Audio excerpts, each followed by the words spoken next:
Saudara, sejumlah saksi dan barang bukti sudah diperiksa polisi, namun apakah ini cukup kuat untuk mengusut penyebab kematian Sutrimo, pegawai Eksjampitsus, dan membantah dugaan kematian Sutrimo terkait dengan kasus TPPU yang menjerat Eksjampitsus? Kita bahas bersama dengan mantan Kabar Eskrim, Pak Ito Sumardi, yang telah bergabung bersama kami di Kompas Petang. Selamat petang, Pak Ito. Petang, Mas. Pak Ito, kita pernah berdiskusi dan Anda menyatakan bahwa kematian yang mencurigakan sebenarnya bisa diungkap secara ilmiah atau scientific crime investigation. Salah satu opsinya adalah dengan melakukan otopsi. Nah, pertanyaannya, kenapa langkah ini belum juga diambil oleh polisi? Ya, yang pertama kan jenazah sudah dimakamkan ya, karena permintaan otopsi tidak diizinkan oleh pihak keluarga. Tapi ada aturan yang mengatur, yaitu ekshumasi ya, atau penggalian jenazah untuk dilakukan pemeriksaan secara kedokteran forensik. Itu diatur dalam pasal 133 sampai dengan pasal 136 KUHP ya. Saya kira ini akan menjadi pedoman. Kemudian betul yang disampaikan Mas Hamid ya, kembali Usman Hamid, bahwa persyaratannya apa? Syaratnya pertama adalah adanya surat perintah permintaan tertulis dari penyidik ya. Tanpa ada surat penyidik maka tidak bisa dilakukan ya. Itu diatur dengan tegas bahwa dalam pemeriksaan itu untuk pemeriksaan luka, mayat atau bedah mayat untuk bisa mengetahui cara kematian, penyebab kematian maupun waktu. Diatur dalam pasal 133 ayat 2. Kemudian adanya kehadiran penyidik beserta pengamanan pemerintah setempat, dokter, pembantu, sampai dengan petugas pengamanan dan bahkan keluarganya bisa saat dilakukan ekshumasi.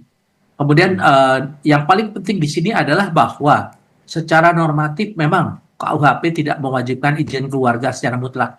Namun kewajibannya adalah pemberitahuan atau notifikasi terlebih dahulu kepada keluarga korban. Nah, sebelum ekshumasi atau bedah mayat dilakukan. Dalam pasal 134 ayat 1 diatur jika keluarga keberatan, penyidik wajib menjelaskan secara rinci ya maksud dan tujuan pembedahan tersebut ya kepada keluarga. Namun apabila dalam waktu 2 hari tidak ada tanggapan dari keluarga atau pihak yang diberitahu, tidak ditemukan, penyidik tetap dapat melaksanakan ekshumasi sesuai pasal 133 ayat 3 KUHP.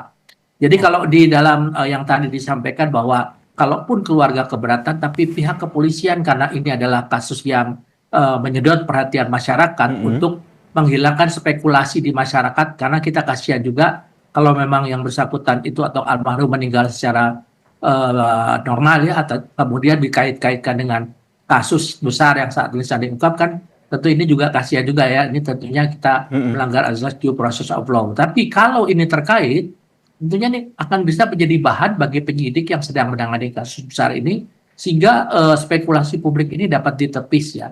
Jadi saya kira di sini penyidik pun saat ini mengambil opsi, pasti akan mengambil opsi kalau memang untuk membuat terang satu perkara, kan dalam proses penyidikan membuat terang satu perkara. Ini kita bisa memberikan satu kepastian penyebab daripada kematian saudara almarhum Sutrimo ini, apakah memang merupakan kematian wajar atau tidak. Satu-satunya adalah harus melalui opsinya adalah forensik ya. Jadi kan ada visum klinis, ada visum forensik ya. Jadi kalau visum klinis itu kalau orang di rumah sakit misalnya sakit meninggal, itu adalah dilakukan visum secara klinis. Tapi kalau forensik ini adalah untuk kepentingan penyidikan. Jadi persyaratan utama adalah harus ada permintaan tertulis daripada penyidik. Kalau misalnya keluarga tidak mengizinkan, ya selama 2 hari, kita tentunya kita juga harus memberikan pemahaman kepada keluarga. Pentingnya keluarga juga mengetahui apakah korban itu adalah kematiannya wajar atau tidak. Sehingga secara aturan sebenarnya penyidik punya cara begitu ya, punya kewajiban untuk punya hak untuk melakukan itu, namun sesuai dengan proses hukum yang tadi Anda jelaskan. Kalau menurut Anda sebagai mantan Kabar Eskrim, sebenarnya ini kan kalau kita lihat juga sudah hampir 11 hari begitu pasca ditemukan meninggal. Prosesnya apakah ini cukup lama atau menurut Anda ini sudah memang sesuai dengan prosedur? Ya kan penyidik tentunya juga harus berhati-hati dan cermat ya. Karena ini kait-kaitannya dengan kasus besar yang menjadi perhatian masyarakat. Penyidik juga tidak mau disalahkan seolah-olah ada sesuatu yang memiliki tendensius tertentu. Jadi di sini pun dalam hal ekshumasi nanti, penyidik wajib untuk melibatkan untuk lembaga independen. Misalnya Kompolnas, kemudian Komnas HAM, dan juga objek, karena sekarang kan yang menangani adalah pihak kejaksaan. Sehingga di sini ada hasil yang betul-betul bisa memastikan bahwa kematian korban sebagai saksi yang kalau masih hidup adalah merupakan saksi kunci ya. Nah, ini tentunya tidak ada kaitannya dengan permasalahannya saat ini sedang ditangani. Jadi ini sangat penting ya Mas Yasir ya. Kalau tidak, publik pasti akan selalu bertanya-tanya seolah-olah ada kaitannya. Dan ini kan Oke. kepada keluarga pihak tersangka juga kasihan ya. Tapi kalau misalnya memang ada keterkaitan dengan pihak tersangka, ini sesuatu bukti ya, tentunya hasil visum et repertum yang diperoleh dari hasil ekshumasi akan menjadi alat bukti nanti di pengadilan. Sehingga Anda Jadi kalau sebagai ex-Kabar Eskrim juga sebenarnya juga ikut mendorong kalau seandainya kasus ini biar terang benderang, tidak ada spekulasi dan juga bola liar, baiknya polisi melakukan ekshumasi saja untuk mengungkap sangat apa sebenarnya penyebab dari kematian sangat Sutrimo ini. betul itu yang menurut saya sangat mendukung ya, dan saya tentunya sangat berharap. Jadi jangan sampai ini menjadi bola liar, karena kan kalau sudah menjadi jenazah kemudian kita lakukan ekshumasi untuk kepentingan penyidikan, dan ini juga untuk kepentingan keluarga. Jadi jangan sampai ada kesan seolah-olah keluarga menutup-tutupi, ada kesan seolah-olah ada mungkin satu imbalan tertentu sehingga keluarga tidak mau membuka masalah ini. Jadi saya kira kasihan kan. Jadi lebih baik sekarang kita lakukan secara hukum, kita lakukan secara penyidikannya secara terang benderang sesuai dengan aturan yang berlaku. Karena kalau misalnya ada yang menghalang-halangi juga pelaksanaan itu juga ada pasalnya, pasal 222 ya. Kalau Jadi Pak saya Ito kira- sendiri melihatnya ini sudah terang benderang atau seperti yang tadi Anda sampaikan bahwa ini dikaitkan dengan kasus besar sehingga polisi harus berhati-hati. Nah, berhati-hati di sini tuh apa yang lebih dipertimbangkan, Pak Ito? Ya, kita tentunya mengumpulkan bukti-bukti awal dulu ya, memeriksa saksi, kemudian dokter, kemudian kita juga harus melihat rekam medis almarhum ya. Kalau kita sudah yakin bahwa memang yang bersangkutan memiliki riwayat medis yang kayak penyakit yang serius, tentunya kita akan mengarah kepada keterangan dari dokter ya. Kemudian juga kan kalau memang ada luka ya, yang bersangkutan apakah luka lecet ataukah luka jatuh dan sebagainya. Itu pun juga nanti harus dikaitkan dengan bagaimana hasil rekam digital ya dari CCTV. Jadi CCTV kan bisa melihat pada saat yang bersangkutan itu sampai di tempat tersebut dan kemudian tergeletak.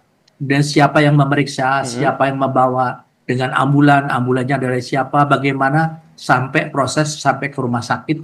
Nah ini tentunya memerlukan waktu bagi penyidik yang untuk mengumpulkan keterangan ini. Setelah ada keyakinan bahwa penyidik merasa bahwa perlu untuk didalami melalui proses otopsi, meskipun keluarga tidak mengizinkan, tentunya kita bisa menempuh jalan yaitu melakukan ekshumasi. Sehingga nanti apa spekulasi yang saat ini berkembang di masyarakat betul-betul bisa terbantahkan dengan fakta-fakta yang disampaikan. Apakah memang korban tersebut meninggal dengan wajar atau tidak wajar? Kalau wajar, selesai. Kalau tidak wajar, Ini yang harus diusut lagi ya. Betul. Demikian. Sehingga kalau kita lihat juga sudah banyak saksi yang diperiksa, rekaman CCTV juga sudah diperiksa, sejumlah bukti. Namun Anda juga sebagai ex-Kabar Eskrim juga tetap mendorong agar Polri baiknya harus melakukan ekshumasi begitu sehingga kasus ini terang benderang. Ya, betul. Kalau menurut saya demikian ya, itu sebagai pemikiran atau pendapat yang profesional ya. Karena bagaimanapun juga itu salah satu persyaratan untuk mengungkap seseorang yang meninggal secara wajar atau tidak wajar itu tentunya ditempuh melalui forensik ya. Karena apa? Karena dengan forensik itu kalau dia sakit di rumah sakit, misalnya otopsi klinis selesai sudah.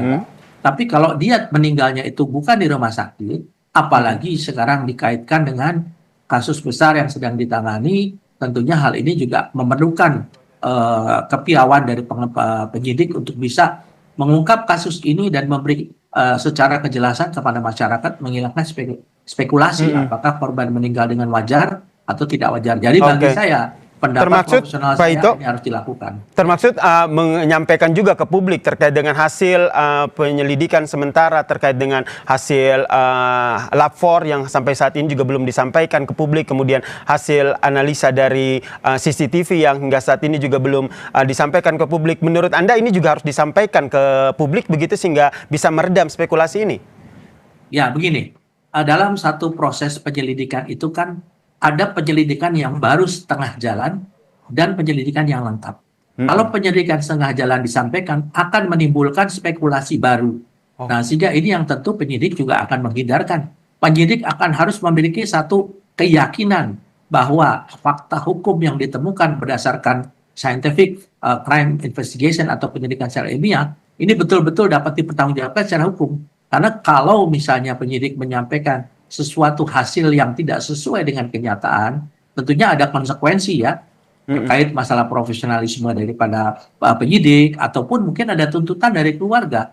Nah, ini harus dihindarkan sehingga sekarang belum waktunya menurut saya disampaikan karena ini kan masih merupakan penyelidikan awal yang berasal dari barang bukti yang ada di luar, tapi belum kepada fisik. Kan yang bersangkutan meninggal. Nah, yang bisa menentukan penyebabnya, kemudian dengan alat apa mungkin yang bersangkutan meninggal, caranya bagaimana, waktunya meninggal, ya ini semuanya harus ditempuh dengan yang tadi seperti disampaikan ya, analisa forensik, ekshumasi dan juga otopsi ya. Ini berdasarkan penyelidikan yang baik dan juga mengacu pada scientific crime investigation ya. Nah, ini yang kita nantikan Pak Ito, apakah langkah yang nantinya akan diambil oleh polisi untuk mengungkap kasus ini sehingga tidak melebar kemana-mana begitu terkait dengan kematian pegawai ex Jampitsus Sutrimo ini. Terima kasih Pak Ito atas perspektifnya di Kompas Petang. Salam sehat Pak Ito. Sore, salam sehat.